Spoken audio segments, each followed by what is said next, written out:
You know how if you say something long enough, it has a different meaning? So Spencer is singing and telling us, I'm home, those are your lines. And I'm like, we're home. And then it occurred to me, like, I am somebody's home. Like, I am home. All of these things that are being said, like, I am also the home for somebody.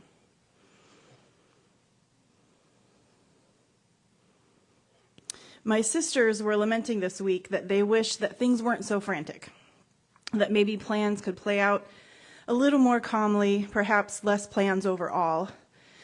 We were at a family gathering in the evening to read a story from a sacred text about an immigrant couple looked down on, traveling to a land where they were told there was no place for them. It's a tradition from this side of the family to read this story and drink cocoa. And as I heard them say this, I thought, well, yeah, isn't that the way we all feel at some point during this season? And then I also breathed a sigh of relief, because that's what solstice is all about.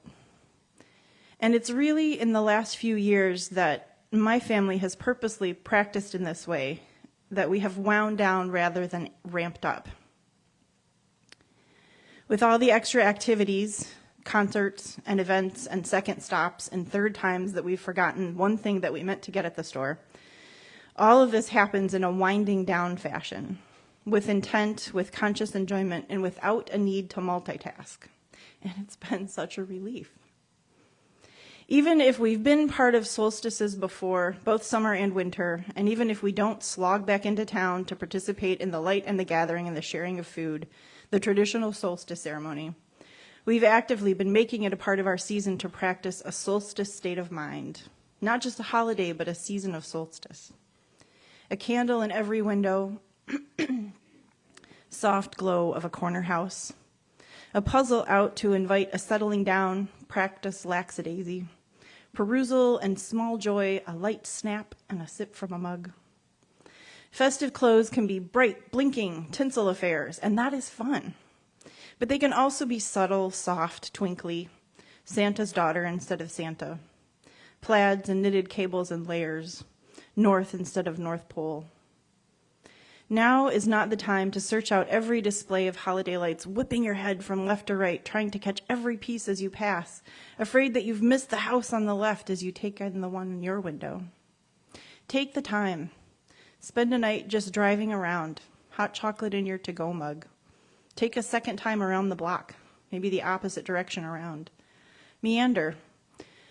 Bask in the multicolored glows, laugh to each other over your favorite pieces, inflated Snoopies chasing invisible red barons.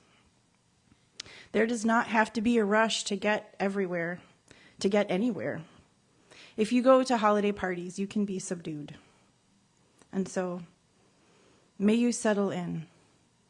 May you sleep the sleep of the utterly exhausted, deep and still, of hard-packed earth under frozen snow.